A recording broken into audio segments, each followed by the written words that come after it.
everyone, welcome to StudyIQ English. We all know that on 28th February 2026, Israel and the US started launching preemptive airstrikes on Iran. The idea is very different from what it was in the last year 2025 12-day war. In the 12-day war, the stated idea of the US along with Israel was to conduct B-2 bombing, strikes on Iran's nuclear weapon arsenal. But today, things have changed. We know that the real motive behind Mr. Trump's attack is a regime change in Iran. And that's why top leaders have been targeted. Mr. Ayatollah Khamenei has died. And already, the fight for who is the next leader, his son Mr. Mujtaba, or some other supreme leader who will finally take the seat. Now, as this controversy breaks out in Iran, there is one more reality. Iran has become victim of hatred today. Not just the US and Israeli hatred.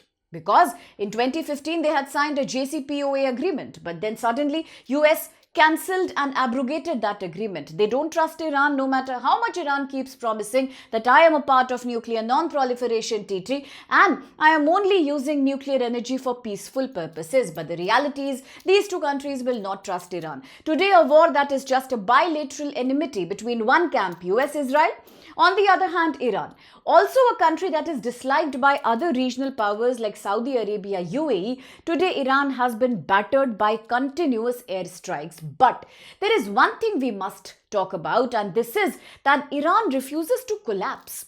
Now, despite the last year 12-day war, despite this ongoing war which is already touching day 6 or day 7th, but Iran has stood tall. Iran says no matter who is the next supreme leader, no matter how much sanctions you put on me, I will fight back. And now Iran has clearly 3 strategies that is making Iran stand up to the challenge. One strategy clearly is to retaliate by attacking all the military and air bases of UK and US in the area. We have spoken about the Dagilia, Arcoteri Air Base in Cyprus. We know about Al Udeid Air Base in Qatar, plus many more.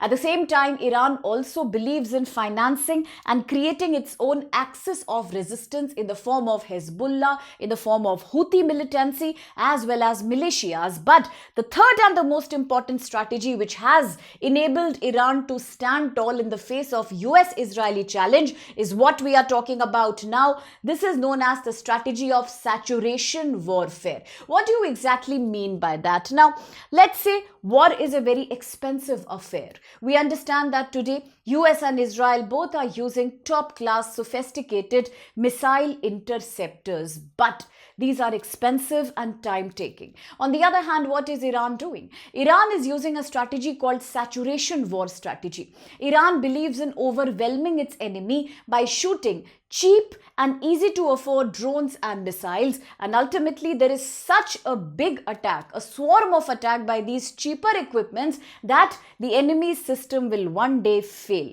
After all, how long can the enemy keep intercepting? How long can the enemy drag the war? And Iran believes in this kind of a dragged, overwhelming saturation strategy. This probably is the reason why Iran stands tall and continues to be a major challenge to superpowers like US and Israel and so many supporters on the other side. Now, let's say Iran is a military nation, but if you compare it with US, then naturally US is way more strong than Iran.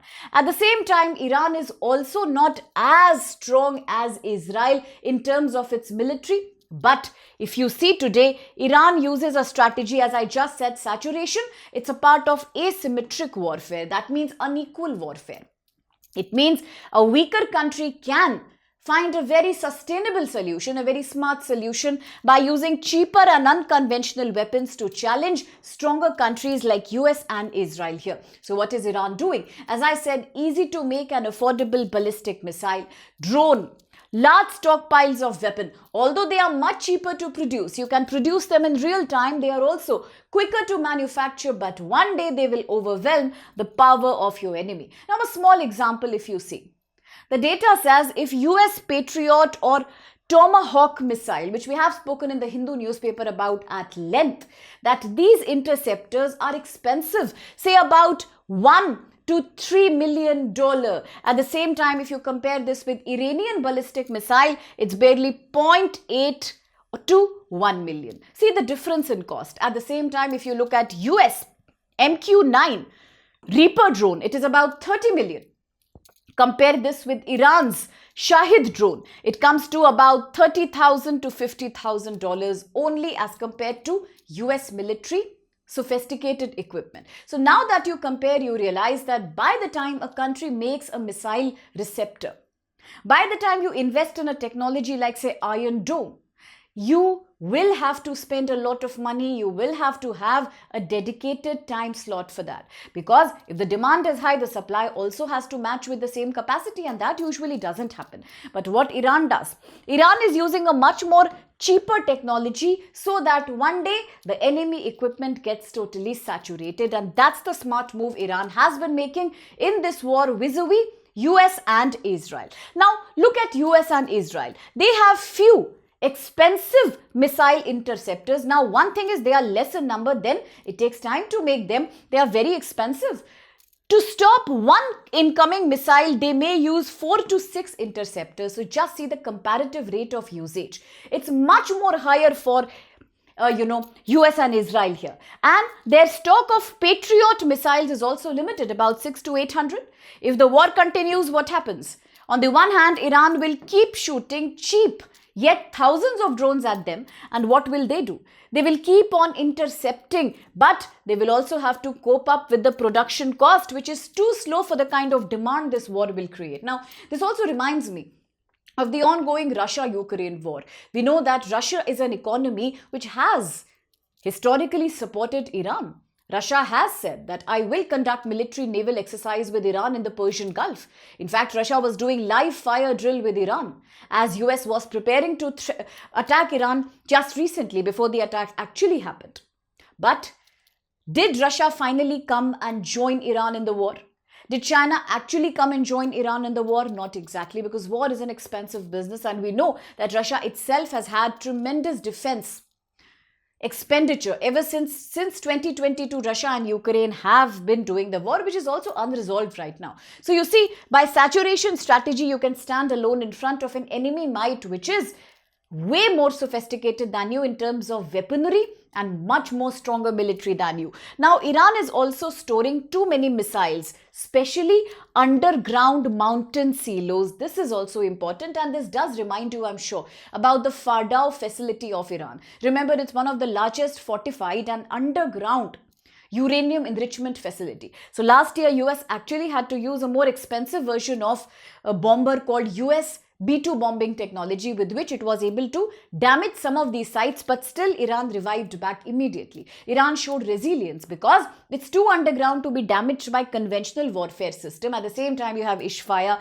So Iran has also made it very clear. See, although I have been a member of NPT, at the same time, I also say that I'm not making nuclear weapon. But if US expects that Iran will stop doing uranium enrichment, or if US is expecting that Iran will not make any ballistic missile, then US is wrong here, because Iran has never made such a promise. And now these all kind of underground mountain storage systems are difficult to destroy by air strikes. And this allows Iran to continue to fight, to retaliate in this asymmetrical war for months and years altogether.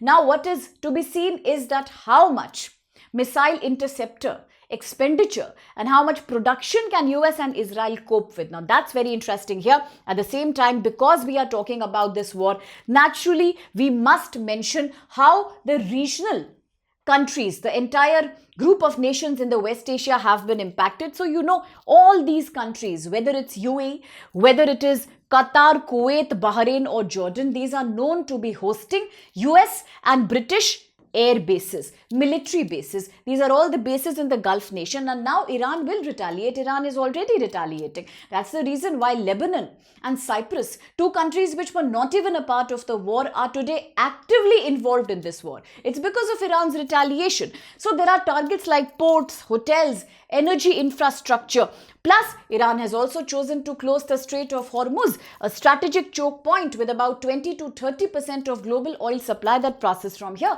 We have already discussed how China and countries like India, many more nations are totally dependent on this oil supply chain, and today there's a fear that maybe oil price per barrel shoots up to $150 to $200. In that case, for countries like India and China, there is no other solution rather than once again totally going back to the Ural oil coming from Russia, no matter what US objects to it, no matter what US says about it. So you see the Strait of Hormuz, this narrow choke point is also closed, and do remember this choke point with the map. Alongside, also remember the Yemen and associated Bab al-Mandeb Strait. Very important. I have shown you on the map all these. Whether it's Panama Canal, whether it's Suez Canal, whether Strait of Malacca, all these are very crucial for the exam. Now here we see how UAE is creating a small elevated structure here within Iran.